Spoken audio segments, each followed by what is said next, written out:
এই যে দেশের পরিস্থিতি, এই যে দেশের পরিস্থিতির হামলা, যে মাজার নিয়ে ভাঙ্গাচুরা, এই নিয়ে দরবেশ সাহেব কিছু কথা বলেন। প্রিয় দেশবাসী, সকল মুসলমান ভাই ও বোনেরা, আপনারা জানেন বর্তমান দেশের পরিস্থিতির মোকাবেলা আমাদের দেশে এখন গণতান্ত্রিক কোনো সরকার নেই। বর্তমান সরকার অন্তর্বর্তীকালীন সরকার। এই অন্তর্বর্তীকালীন সরকারের কাছে আমাদের সুবিবাদ নিয়ে যে আকুল আবেদন, প্রধান উপদেষ্টা ডক্টর মোহাম্মদ ইউনূস স্যারের কাছে আমার এই বক্তব্যটুকু রাখলাম। বাংলার আনাচে কানাচে অলিয়া উলিয়ার মাজার জুড়ে যে বাংলার একটা কন্দন সৃষ্টি হয়েছে, এর দিকে আপনার কাছে আমাদের আর্জি থাকলো আপনি খেয়াল দেবেন যাতে অলিয়া উলিয়াদের মাজারের উপরে কোনো হামলা না হয়। আর আমি বলতে চাই, বাংলার জমিনে মন্দিরগুলো পহরা দেওয়া হয় আর অলিয়া উলিয়াদের মাজার ভাঙা হয়। অলিয়া উলিয়াদের মাজার যারা ভাঙতেছে তারা কি ইহুদি না ওহাবি খারিজি? তারা কোন মুসলমান? তারাও তো নামদারি মুসলমান। আরে জুব্বা টুপি পড়লে খালি মুসলমান হয় না, হাতে তসবিহ রাখা, পাঁচের তো নামাজ পড়া, বড় বড় জুব্বা লাগাইয়া ভালো মানুষ সাজলে তাতে ভালো হওয়া যায় না।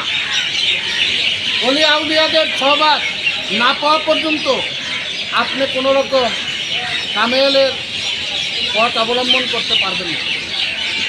তাই বাংলায় এই ক্রান্তিকালে আমি বলবো, যাহারা মাজার ভাঙার উৎসাহ দিচ্ছেন আপনারা সরঞ্জাম হয়ে যান, নচেত আল্লাহর ওলিদের মায় দুনিয়ার ভাই আপনাকে এমন কিছু করে দেবে, আপনার ভিতর থেকে পচে যাবে, আপনি টের পাবেন না। তাই আমি বলতে চাই,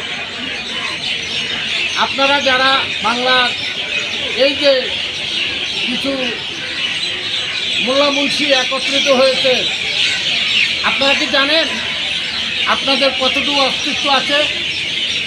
গাছের শিকড় না থাকলে গাছ থাকে না, ঢইলে পড়ে যায়। তদ্রূপ আপনাদের পায়ের নিচে মাটি থাকবে না। বাংলার জমিনে এই এশিয়া মহাদেশ জুড়ে ইসলাম প্রচার করেছে অলিয়া উলিয়ারা, আর আজকের আপনারা সেই অলিয়া উলিয়াদের মাজার উপরে হামলা করতেছেন।